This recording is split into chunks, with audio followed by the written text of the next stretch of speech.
Olá, pessoal! Hoje a gente vai estar corrigindo a lista 1 das atividades sobre conjuntos numéricos. Então, a primeira questão foi dado esse número aqui, né?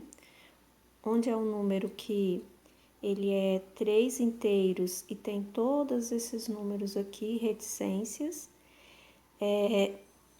que equivale ao número π, né? Então, o π, ele vale aproximadamente esse valor. A gente usa muito 3,14, mas ele é um número que segue aqui infinitamente.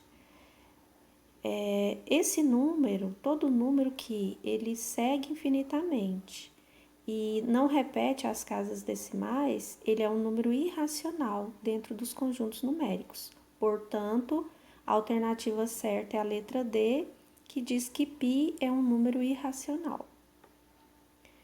A segunda questão tem algumas afirmações e é para ver quais delas são verdadeiras.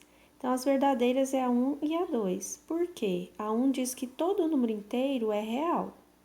Isso é verdade. E todo número natural também é racional. Também é verdadeiro. Por quê? Porque os conjuntos numéricos, eles estão classificados dessa forma aqui para vocês entenderem melhor. Os naturais está contido nos inteiros. Então, todo número natural, ele é inteiro. Os números naturais e os inteiros estão contidos no conjunto dos racionais. Então, o natural é racional, também os inteiros são racionais. Esses conjuntos aqui, ó, todos pertencem aos números reais e tem um conjuntinho separado que são os irracionais. Mas a união desses conjuntos todos dão-se os conjuntos dos reais. Então, os reais é a união dos racionais com os irracionais. Questão 3. A questão 3 é só para dizer se o número pertence ou não ao conjunto.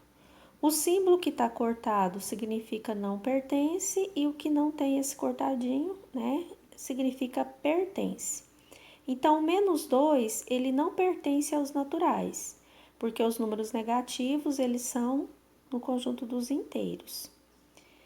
E natural é só número positivo. 5,1 não pertence aos inteiros, porque ele é um número decimal, e número decimal é racional. Os inteiros são números que não tem vírgula, né? Não são decimais. O número 1 pertence aos racionais, verdadeiro, porque todo número natural pertence aos racionais. 0,56 ou 56 centésimos pertence aos reais, então faz parte do conjunto dos reais. Menos 1/8 não pertence aos naturais, então natural não é negativo nem fracionário, né? Raiz de 81, que é 9, pertence aos inteiros. Raiz cúbica de 8, que é 2, pertence aos racionais. E essa dízima periódica não pertence aos irracionais. Eles pertencem aos racionais, que é sem esse cortadinho aqui, ó. Quando tiver esse negocinho aqui, significa irracional. Menos raiz quadrada de 6, raiz quadrada de 6 é um número irracional, porque não dá exato aqui, né? Então, pertence aos irracionais. Raiz quadrada de x pertence aos inteiros, se esse x for natural. Então, se aqui tiver um 4, tiver um 5, qualquer número natural, você vai cortar a raiz e vai ser um número inteiro. Então, esse valor pertence aos inteiros. Número 4. Número 4 é para transformar esse número aqui em fração, de modo a você ter um valor A, que é o numerador, e um valor B, que é o denominador. Então, para transformar um número decimal em fração, você vai escrever ele sem vírgula. Então, aqui é 132, sem a vírgula. Vai contar quantas casas decimais, então são 2, então a gente coloca 132 dividido por 100.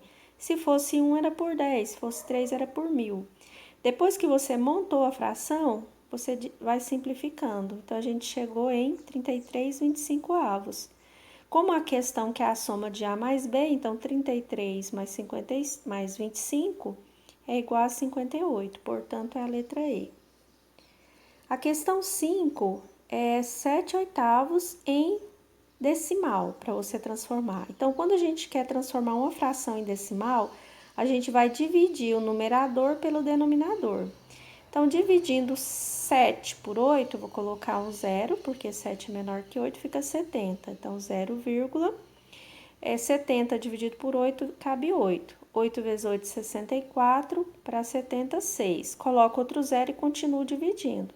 60 por 8 vai caber 7. 7 vezes 8, 56, para 64. Coloco zero, porque já foi colocada a vírgula, né? Então, 5 vezes 8, 40, para 40 nada. Então, 7/8 significa, representa em decimal 0,875. Já essa questão 6, você tem uma dízima periódica, é para escrever em forma de fração. Eu faço da seguinte maneira, olha, eu quero eliminar a parte da dízima, né? Esse período aqui.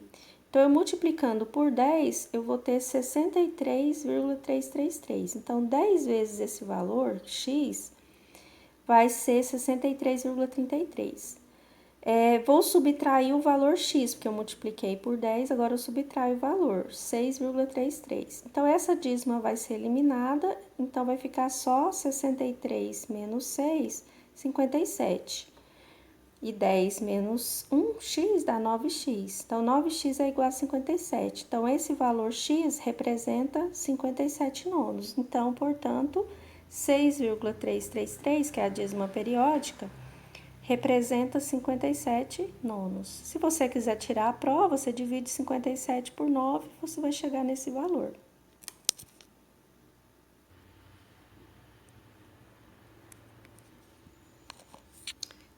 Questão 7. Questão 7 é uma expressão numérica que tem potências, raízes, então a gente vai resolver. Então, dentro das expressões numéricas, resolve primeiro potências, raízes, depois multiplicações e, por final, soma e subtração. Então, vai ficar 4 vezes esse valor aqui elevado a zero. Todo número elevado a zero é 1, então vai ficar 1 aqui, porque 5 quartos elevado a zero é 1. 2 elevado ao cubo é 2 vezes 2 vezes 2. 2 vezes 2, 4, vezes 2, 8. Então, 8. Raiz quadrada de 16 é 4, porque 4 vezes 4 é 16. Multiplicando, 4 vezes 1, 4. Menos 3 vezes 8, menos 24. Mais 21, menos 4, que é o resultado da raiz. 4 menos 4 a gente cancela, dá 0. Menos 24 mais 21, menos 3. E a última questão está dizendo que a área de um quadrado mede 7.056 metros quadrados. Quanto que mede cada lado do quadrado? Então, nós sabemos que a área de um quadrado é lado vezes lado ou a área igual a lado ao quadrado. Então, nós temos que a área, que é o lado ao quadrado, dá 7.056. Para tirar esse quadrado, passa em forma de raiz. Para tirar essa raiz, que é um valor muito grande, a gente usa a decomposição em fatores primos. Então, chegamos aqui que 7.056 dividido por 2 dá esse valor, dividido por 2 esse, e assim por diante. Chegamos nessa forma de potência aqui, dessa forma de multiplicação em potências com números primos. Então, o que a gente faz? Como a raiz é quadrada, a gente corta os quadrados e multiplica os valores, né, que restaram, que é os valores da base aqui das potências. Então, multiplicando 2 vezes 2, 4 vezes 3, 12 vezes 7 dá 84. Então, o lado do quadrado é 84 metros.